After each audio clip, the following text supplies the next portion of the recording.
Okay, so this is a specific set that many of you guys have seen. This is the old Bud McAllister set that Janet Evans did. We call it the 1-3-2-2-3-1 set. 200s, 150s. These are the really good distances to use for this set. Could do 300s, but it gets to be a little bit too long, and you'll see why. Because the rest intervals make such a big difference. If you did the one on the left, and I put the times that the athlete's doing on the right of it, on the right side of it. So 2:01 is what the athlete does on 240. And the athlete's going to get 39 seconds rest. Not that big of a deal. It's the first thing. Then the next part, they're going to be sub 2 minutes, getting 26 seconds rest, right? It's kind of a lot. And then when really the interval is supposed to be kind of the challenge, and holding it together is supposed to be kind of the challenge, they're going 2:01s and getting 30 seconds rest.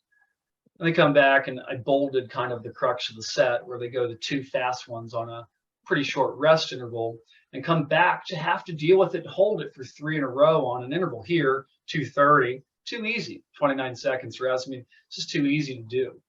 For this type of set, if you want to do something easier, just come up with a different style of set. This type of set, and intervals really here, like I wrote on the top, could be even 5 seconds faster. Traditionally, you would go down 15 from the start, so pick your start number. And I usually think about what's bolded for the intervals for this kind of set. This set, I think, is pretty advanced.